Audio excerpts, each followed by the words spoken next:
ಎಲ್ರಿಗೂ ನಮಸ್ತೆ ಸ್ನೇಹಿತರೆ. ನೀವು ಏನಾದರೂ ರವೆ ಉಂಡೆ ಮಾಡ್ಕೋಬೇಕು ಅಂತ ಅಂದರೆ ಈ ರೀತಿಯಾಗಿ ಮಾಡಿ ತುಂಬಾ ಸುಲಭ ಮಾಡ್ಕೊಳ್ಳೋದು. ಬನ್ನಿ ಸ್ನೇಹಿತರೆ, ಇವಾಗ ಈ ರವೆ ಉಂಡೆನ ಯಾವ ರೀತಿಯಾಗಿ ಮಾಡೋದು ಅಂತೇಳಿ ನೋಡೋಣ. ನಾನಿಲ್ಲಿ ಮೊದಲನೇದಾಗಿ ಒಂದು ಕೊಬ್ಬರಿನ ತುರಿದಿಟ್ಕೊಂಡಿದ್ದೀನಿ. ಒಂದು ಉಂಡೆ ಪೂರ್ತಿ ನಾನಿಲ್ಲಿ ಕೊಬ್ಬರಿನ ತುರಿದಿಟ್ಕೊಂಡಿದ್ದೀನಿ. ಅದನ್ನು ನಾನು ಮಿಕ್ಸಿ ಜಾರ್ಗೆ ಸೇರಿಸಿ ತರ್ತರಿಯಾಗಿ ಪೌಡರ್ ಮಾಡ್ಕೊಳ್ತೀನಿ. ಈ ರೀತಿಯಾಗೂ ಸಹ ಬಳಸ್ಕೋಬೋದು. ಬೇಡ ನಮಗಿನ್ನ ಸ್ವಲ್ಪ ಫೈನ್ ಆಗಿರಬೇಕು ಅಂದರೆ ನೋಡಿ ಈ ರೀತಿಯಾಗಿ ತರ್ತರಿಯಾಗಿ ಪೌಡರ್ ಮಾಡ್ಕೊಬೇಕು. ಇದನ್ನು ಇವಾಗ ನಾನಿಲ್ಲಿ ಒಂದು ಬೌಲಿಗೆ ಸೇರಿಸ್ಕೊಳ್ತೀನಿ.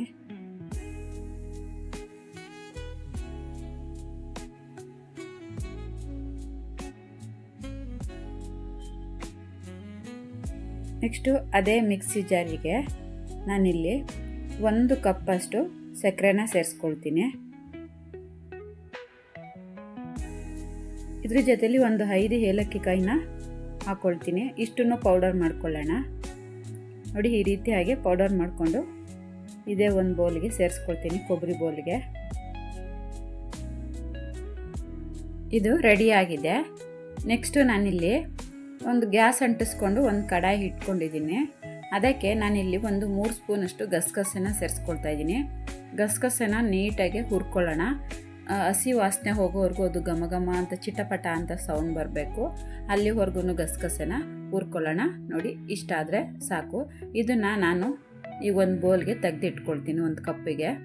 ನೆಕ್ಸ್ಟು ಅದೇ ಕಡಾಯಿಗೆ ನಾನಿಲ್ಲಿ ಒಂದು 4 ಸ್ಪೂನಷ್ಟು ತುಪ್ಪ ಸೇರಿಸ್ಕೊಳ್ತಾ ಇದ್ದೀನಿ. ಇದಕ್ಕೆ ಇವಾಗ ನಾನಿಲ್ಲಿ ಒಂದು 20 ದ್ರಾಕ್ಷಿ ಕಟ್ ಮಾಡಿ ಇಟ್ಕೊಂಡಿದ್ದೀನಿ. ಅದನ್ನು ಸೇರಿಸಿ ಲೈಟಾಗಿ ಹುರ್ಕೊಳ್ಳೋಣ. ಇವಾಗ ಮತ್ತೆ ಅದರ ಜೊತೆಲ್ಲೇ ನಾನಿಲ್ಲಿ ಇನ್ನೂ 20 ಗೋಡಂಬಿನ ಕಟ್ ಮಾಡಿ ಇಟ್ಕೊಂಡಿದ್ದೀನಿ.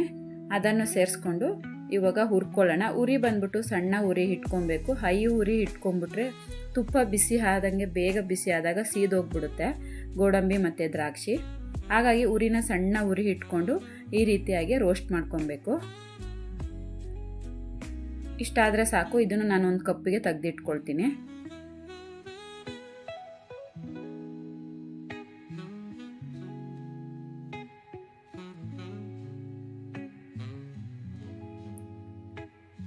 ಈ ರೀತಿಯಾಗಿ ತೆಗೆದಿಟ್ಕೊಂಡ್ಮೇಲೆ ನೆಕ್ಸ್ಟು ಇದೇ ಬಾಣಲೆಗೆ ನಾನಿಲ್ಲಿ ಯಾವ ಒಂದು ಕಪ್ಪಲ್ಲಿ ಸಕ್ಕರೆ ಸೇರಿಸ್ಕೊಂಡ ಅದೇ ಒಂದು ಕಪ್ಪಲ್ಲಿ ನಾನಿಲ್ಲಿ 2 ಕಪ್ ಅಷ್ಟು ಮೀಡಿಯಮ್ ರವೆನ ಸೇರಿಸ್ಕೊಳ್ತಾ ಇದ್ದೀನಿ. ಸೇರಿಸ್ಕೊಂಡು ನೀಟಾಗಿ ಹುರ್ಕೊಳ್ಳೋಣ. ರವೆನ ತುಂಬ ಚೆನ್ನಾಗಿ ಕೆಂಪಾಳ ಹುರ್ಕೊಬೇಕು. ತುಂಬ ಚೆನ್ನಾಗಿರುತ್ತೆ. ಸೀಸ್ಕೋಬಾರ್ದು. ಉರಿ ಹೈ ಫ್ಲೇಮ್ ಮಾಡ್ಕೋಬಾರ್ದು. ಮಂದ ಉರಿ ಇಟ್ಕೊಂಡು ಒಂದೇ ಸಮನೆ ಕೈ ಬಿಡ್ದಂಗೆ ಆಡಿಸ್ಕೊಂಡು ಹುರ್ಕೋಬೇಕು. ರವೆನ ಕೈ ಬಿಡಬಾರ್ದು, ಸೀದೋಗ್ಬಿಡುತ್ತೆ ಕೆಳಗಡೆ ತಳ.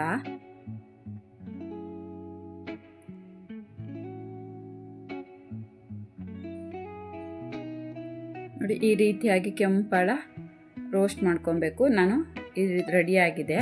ನೆಕ್ಸ್ಟು ನಾನು ಇದ್ರ ಜೊತೆಯಲ್ಲಿ ನಾನು ಆಲ್ರೆಡಿ ಒಂದು ಅರ್ಧ ಲೀಟ್ರಷ್ಟು ಹಾಲನ್ನ ಕಾಯೋದಕ್ಕೆ ಇಟ್ಕೊಂಡಿದ್ದೀನಿ. ಇವಾಗ ಇದೇ ಬಿಸಿ ರವೆ ಜೊತೆಯಲ್ಲಿ ನಾನು ಹುರಿದಿಟ್ಕೊಂಡಿರೋಂಥ ಗೋಡಂಬಿ ದ್ರಾಕ್ಷಿನ ಸೇರಿಸ್ಕೊಳ್ತೀನಿ. ಮತ್ತು ಗಸಗಸೆನೂ ಸಹ ಸೇರಿಸ್ಕೊಳ್ತೀನಿ ಹುರಿದಿಟ್ಕೊಂಡಿರೋದನ್ನ. ಮತ್ತು ಕೊಬ್ಬರಿ ಮತ್ತು ಸಕ್ಕರೆ ಏನು ನಾನು ತರ್ತರಿಯಾಗಿ ಪೌಡರ್ ಮಾಡಿ ಇಟ್ಕೊಂಡಿದ್ದೀನೋ ಅದನ್ನು ಇವಾಗ ಸೇರಿಸ್ಕೊಳ್ತೀನಿ. ಇದು ಬಿಸಿ ಇರುತ್ತಲ್ಲ ಬಾಣಲೆ, ಅದೇ ಬಾಣಲೆಯಲ್ಲಿ ಈ ರೀತಿಯಾಗಿ ಎಲ್ಲನೂ ಸೇರಿಸ್ಕೊಂಡು ಮಿಕ್ಸ್ ಮಾಡ್ಕೊಬೇಕು. ಇವಾಗ ಹಬ್ಬಗಳು ಸ್ಟಾರ್ಟ್ ಆಗ್ತಿದೆ. ನಾವೇನಾದರೂ ಹಬ್ಬಕ್ಕೆ ದೇವರಿಗೆ ನೈವೇದ್ಯ ಇಟ್ಕೋಬೇಕು ಅಂದರೆ ಈ ರೀತಿಯಾಗಿ ಮಾಡ್ಕೊಬೇಕು. ನೋಡಿ ನಾನು ಗಸಗಸೆ, ಗೋಡಂಬಿ, ದ್ರಾಕ್ಷಿ, ಸಕ್ಕರೆ ಮತ್ತು ರವೆ, ಕೊಬ್ಬರಿ ಎಲ್ಲನೂ ಹಾಕಿ ಕರೆಕ್ಟ್ ಅಳತೆಯಲ್ಲಿ ನಾವು ಎಂಜಲ್ ಮಾಡದೇ ಇರೋ ರೀತಿಯಾಗಿ ಕರೆಕ್ಟ್ ಅಳತೆಯಲ್ಲಿ ಮಾಡ್ಕೊಳ್ತಾ ಇದ್ದೀನಿ. ಈ ರೀತಿಯಾಗಿ ಮಾಡಿ ದೇವ್ರಿಗೂ ಸಹ ನಾವು ನೈವೇದ್ಯಕ್ಕೆ ಇಟ್ಕೋಬೋದು. ನೀಟಾಗಿ ಇವಾಗ ನೋಡಿ ಎಲ್ಲನೂ ನಾನು ಮಿಕ್ಸ್ ಮಾಡ್ಕೊಂಡಿದ್ದೀನಿ. ಮಿಕ್ಸ್ ಮಾಡ್ಕೊಂಡ್ಮೇಲೆ ಇವಾಗ ನಾನು ಹಾಲು ಕುದಿಯೋದಕ್ಕೆ ಇಟ್ಕೊಂಡಿದ್ದೀನಲ್ಲ, ಇವಾಗ ಹಾಲನ್ನ ಸೇರಿಸ್ಕೊಂಡು ಸ್ವಲ್ಪನೇ ಸೇರಿಸ್ಕೊಳ್ಳೋಣ. ಜಾಸ್ತಿ ಸೇರಿಸ್ಕೊಳ್ಳೋದು ಬೇಡ. ಮತ್ತು ಹಾಲು ಯಾವಾಗಲೂ ಬಿಸಿ ಇರಬೇಕು, ಕುದೀತಾ ಇರಬೇಕು ಹಾಲು. ಆ ಥರ ಹಾಲನ್ನ ಸೇರಿಸ್ಕೊಬೇಕು. ನಾನಿಲ್ಲಿ ಒಟ್ಟು 2 ಕಪ್ಪು ನಾನು ಮಾಡ್ಕೊಂಡಿರೋ ರವೆಗೆ ಹಾಕ್ಕೊಂಡಿರೋ 2 ಕಪ್ ರವೆಗೆ ನಾನಿಲ್ಲಿ ಒಂದು 1/4 ಲೀಟ್ರಷ್ಟು ಹಾಲನ್ನ ಬಳಸ್ಕೊಂಡಿದ್ದೀನಿ. ನೋಡಿ ಈ ರೀತಿಯಾಗಿ ಬಿಸಿ ಬಿಸಿ ಇದ್ದಾಗಲೇ ನಾವು ಉಂಡೆಗಳಾಗಿ ಮಾಡ್ಕೊಬೇಕು. 1 ತಿಂಗಳವರೆಗೂ ಇಟ್ಕೋಬೋದು, ಹಾಳಾಗೋದಿಲ್ಲ. ಹಾಲನ್ನ ಚೆನ್ನಾಗೇ ಕಾಯಿಸ್ಕೊಂಡಿರ್ತೀವಿ, ರವೆನ ಚೆನ್ನಾಗೇ ಹುರ್ಕೊಂಡಿರ್ತೀವಿ, ಹಾಗಾಗಿ ಕೆಟ್ಟೋಗೋದಿಲ್ಲ. ನಾವು 1 ತಿಂಗಳವರೆಗೂ ಸ್ಟೋರೇಜ್ ಮಾಡಿ ಇಟ್ಕೋಬೋದು. ನೋಡಿ ಈ ರೀತಿಯಾಗಿ ಸುಲಭವಾಗಿ ಉಂಡೆಗಳಾಗಿ ಮಾಡ್ಕೋಬೋದು. ಸ್ವಲ್ಪ ಬಿಸಿ ಇರುತ್ತೆ, ಆದ್ರೂ ರುಚಿ ಅಂತೂ ಅದ್ಭುತವಾಗಿರುತ್ತೆ.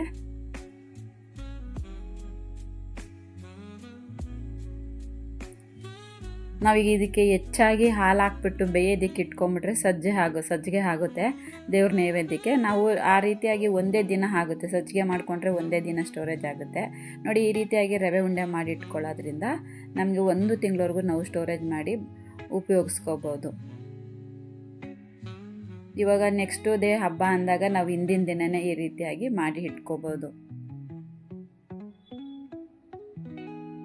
ಬಿಸಿ ಬಿಸಿ ಹಾಲನ್ನ ಹಾಕ್ಕೊಂಡು ಸ್ವಲ್ಪನೇ ಸೇರಿಸ್ಕೊಬೇಕು. ಹಾಲನ್ನ ಒಂದೇ ಸತಿ ಹಾಕ್ಕೊಂಡ್ರೆ ತಣ್ಣಗಾಗೋಗುತ್ತೆ, ಆವಾಗ ಉಂಡೆ ಕಟ್ಟೋದಕ್ಕಾಗಲ್ಲ, ಹಾಲು ಕೂಡ ಜಾಸ್ತಿ ಎಳ್ಕೊಳ್ಳುತ್ತೆ.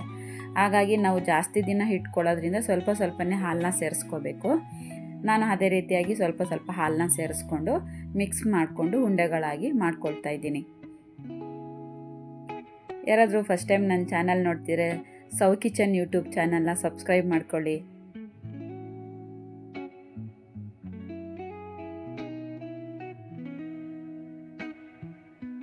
ಈ ರೀತಿಯಾಗಿ ಡ್ರೈ ಫ್ರೂಟ್ಸ್ನೆಲ್ಲ ಮಾಡಿ ಇಟ್ಕೊಳ್ಳೋದ್ರಿಂದ ಮಕ್ಕಳು ಓಡಾಡ್ಕೊಂಡು ತಿಂತಾರೆ. ನಾವು ಹೊರಗಡೆ ತಿಂಡಿಗಳನ್ನ ತಂದ್ಕೊಡೋದಕ್ಕಿಂತ ಹೆಚ್ಚಾಗಿ ಈ ರೀತಿಯಾಗಿ ಮನೆಯಲ್ಲಿ ಸುಲಭವಾಗಿ ಮಕ್ಕಳಿಗೆ ಮಾಡ್ಕೊಳ್ಳೋದು ತುಂಬಾ ಸುಲಭವಾಗಿ ನಾವು ಮಾಡ್ಕೋಬೋದು. ರುಚಿ ಕೂಡ ತುಂಬ ಅದ್ಭುತವಾಗಿರುತ್ತೆ. ನೋಡಿ ನಾನು 4 ಸ್ಪೂನ್ ತುಪ್ಪ ಮಾತ್ರ ಬಳಸ್ಕೊಂಡಿದ್ದೀನಿ.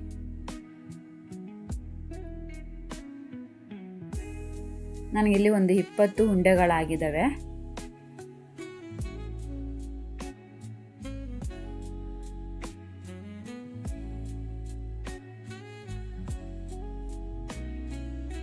ನಾನು ಎಲ್ಲನೂ ಉಂಡೆಗಳಾಗಿ ಮಾಡಿಟ್ಕೊಂಡಿದ್ದೀನಿ ಸ್ನೇಹಿತರೆ.